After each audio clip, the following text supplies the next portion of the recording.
Hey guys, Marissa at KitchenTableStamper.com. Today I've got this cute You're the Cats Meow card. We're having a paper knitting card class on January 28th, and the idea behind the class was not quite Valentine's. I thought this fun You're the Cats Meow could be sent as a Valentine, but it could also be sent just any day for any occasion. You hear about something cool, or you just really love a friend who kind of likes cats, you can send this card for every day. So let's get started. The supplies that you'll need for this card include your Stamparatus. During celebration, it is a great time to get yourself a Stamparatus. We're going to use it today to do some hinge step stamping and get this perfectly even row of little yarn balls across the bottom of our card. And then what else did I use here? Happy Tails.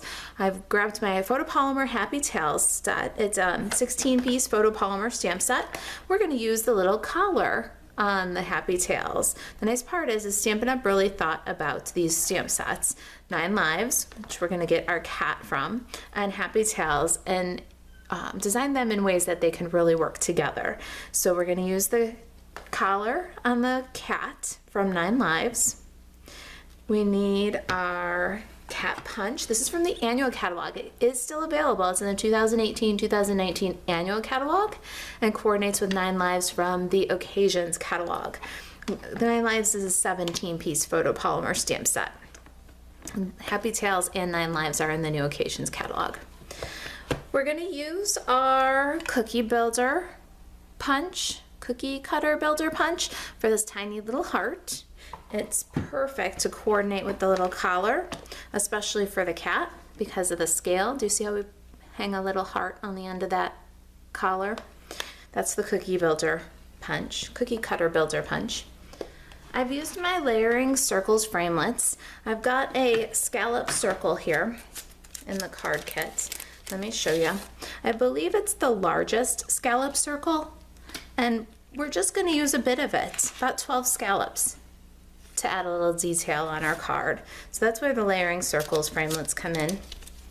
And then the Be Mine stitched framelits, that's where we got this awesome stitched primitive heart. Isn't that a great die cut? This is an amazing set. Stands very well on its own. So if you're looking for a really cool heart die set, this is the one. Let's see here, what else do we need? Stampin' pads for this project, our soft suede and lovely lipstick. And then let's talk about the consumable supplies here. Measurements are on the blog. If you're watching on YouTube, the link to the direct to the blog post is under the video in the description. All right, so I got my little itty bitty heart cut from lovely lipstick. My card base is soft suede cardstock. It's 8.5 by 5.5 and scored at 4 1/4. I've got a piece of All My Love Designer Series paper. I love this one. It looks like a calico print, which makes me think calico cat. It just all seems to work in my head. I hope that you like it too. This Designer Series paper is 4 1/4 by 3. Now, this is the same Designer Series paper pack. This is from the All My Love Designer Series paper. And I cut the heart from this lovely lipstick diagonal stripe pattern. And this one you need about, I don't know, I'd say 3.5 by 3 to die cut that heart. We talked about the Granny Apple Green scallop circle. This one you need about 3.5 inch piece to cut the scallop. You could just take a 1 inch piece by 3 and cut just the edge of the scallops. I did it this way because I'll make more than one card, and I'll cut off about 12 scallops and then use it and get about 3, maybe 4 cards from this. Okay, so that's about 12 scallops there. And I just cut straight across. Now I'm sure that I could get at least 2 more off of here, maybe 3 more of those little accent pieces. I've got a scrap of Whisper White for stamping and punching my cat. And this one is about 3.5 by 3.5. All right, so let's get started. We're gonna first, since I've got the Stamparatus here and it's all set up, we're gonna do our Stamparatus stamping.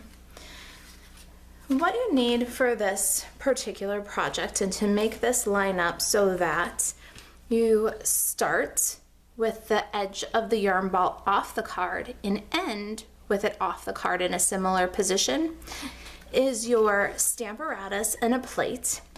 And what you want to do is with about half an inch from the edge of the Stamparatus, you want to add your card base. Now I just put about a ½ inch scrap in there as a spacer.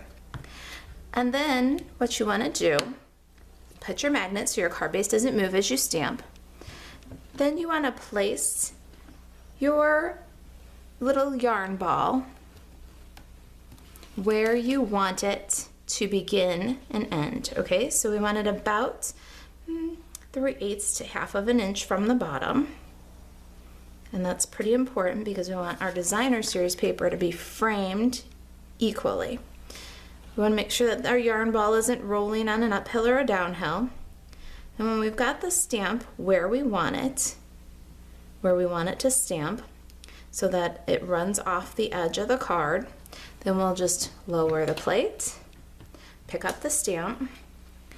At this point we can take the little spacer out of there. The magnet should keep our card in place where it needs to be.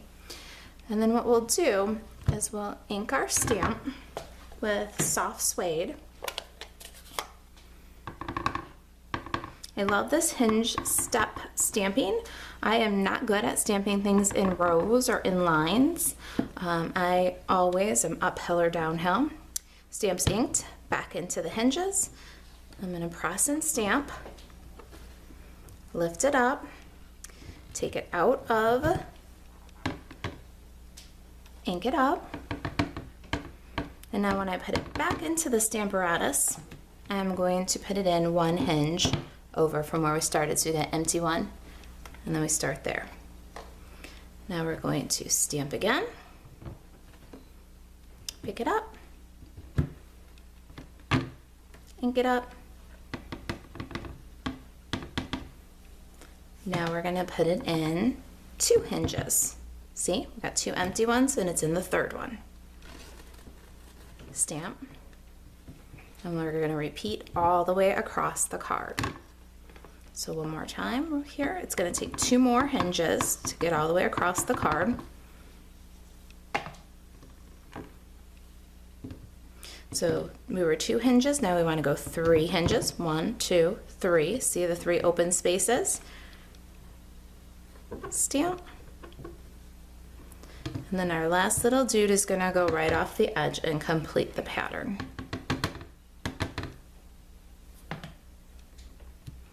So 1, 2, 3, 4 empty hinges into that next one and stamp. Now wait till I show you how cute this turned out. Okay. So now do you see our little ball of yarn rolls continuously across the bottom of the card? It doesn't go uphill or downhill. They're in a perfect little line. Isn't that just the cutest thing ever? I love my Stamparatus. I could not have done that freehand. It just wasn't an aptitude that I had. Okay, since we're stamping, let's grab our Stampin' Pierce mat. Now, we're gonna do our cat, and so I need some scratch paper to protect my Stampin' Pierce mat because we're going to do the cat with soft suede, and we want this outline to be full strength soft suede. So we got the outline of the cat here, and we're gonna ink up really good with soft suede and stamp. Check the orientation of your punch too before you stamp so you know that you'll be able to punch it easily. Now for our details, the furry pattern on our cat, we're going to ink up with soft suede and we're going to stamp off. So that's why the paper to protect our mat. Then we'll look through the stamp and line it up. We're going to watch the face and the tail and the legs. You want to have like 3 points, and once you've got all 3 points lined up pretty well, double check your points and then stamp. Now if you're finding that it doesn't line up exactly, the tail isn't fitting in the tail or the head's out, what happens with photopolymer stamps is sometimes you distort them when you put them on the block. So if you're finding that it's not lining up, you're going to take your outline and you're gonna take your pattern and you're gonna lay them stamp side down. So they're upside down right now. The image that makes an impression is down on the paper, and just let them relax. Then what you'll do is with your block, you'll touch and pick up. So now that's a fully relaxed stamp. Same with the inside details. Pick it up with the block, and now your stamp is gonna line up perfectly because that photopolymer is relaxed, and it'll line up where it should for stamping the insides into the outlines.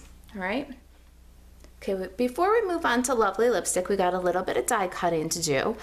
I want to show you a brand new die set. I'm going to clear away the ink pads and grab the Big Shot, and I'll be right back with you. Okay, so next up we're going to stamp with some lovely lipstick. Got my Stampin' Pierce mat and my lovely lipstick ink pad. Let's get our little kitty, and we're going to stamp the collar directly on our cat. So you want to look down through the stamp for perfect placement. This is the brand new rectangle stitched framelits dies. These are brand new to the 2019 Occasions catalog.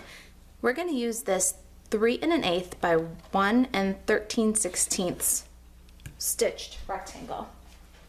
I love this rectangle because we can sit the kitty on the left side and the sentiment on the right side, and they make perfect balance, and the stitches are a great detail. So we're going to stamp here the Cats Meow, centered top to bottom, but off to the right, and lovely lipstick. Now let's punch our cat. We're going to use the cat punch.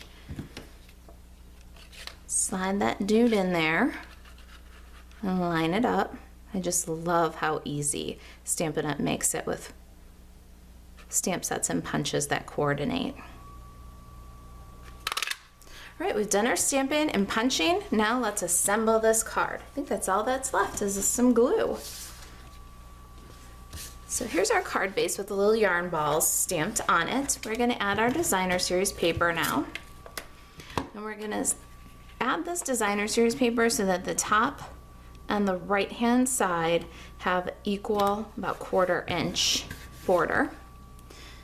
Then our stitched heart, we want that one to flow off the designer series paper and fill some of that space on the left. Now our greeting, we're going to need a little bit of adhesive on the bottom of this rectangle, and we're going to pick up the scallops in the center. It's just going to add a little pop of color and some texture. And we'll add some more adhesive. And we're going to center this dude. It's actually really off center. But we want the heart to show some at the bottom. You know what, I'm going to move my Granny Apple Green up even just a little bit more because I want to see more of that heart detail. All right. Yeah, that looks pretty good. Can see a little bit more of that heart detail now. So what we're doing here is approximately equal designer series paper and soft suede cardstock. See how that lines up? And then our little kitty, let's get some bits of dimensional and bump her up. All right, we want to balance the sentiment and make sure that cat looks like she's got all 4 paws on the ground. We don't want to look like she's jumping up from a seated position. It looks awkward. So check her, make sure she's level, and then burnish her down. Now the very last little detail, I got that tiny little heart that we punched using the cookie cutter builder. And I've got my multi-purpose liquid glue and my take your pick tool. What I'm going to do is at the end of the collar, there's a little chain. At the end of the chain, I'm going to add the tiniest little dot of multi-purpose liquid glue. Then I'm going to grab my heart using the putty end of my take your pick tool, and I'm going to put that heart right down on that dab of glue. And you can slide or change position with the piercing end of the take your pick tool until you got perfect placement. Just slide around. There it is. What do you think of that? You're the Cats Meow. All right, if you've got questions about paper and ink cards, the 2019 occasions catalog, anything that I can do to help you stay crafty, email me, marisa@kitchentablestamper.com. To shop Stampin' Up! 24/7, buzz over to marisaalvarez.stampinup.net. Thanks for watching.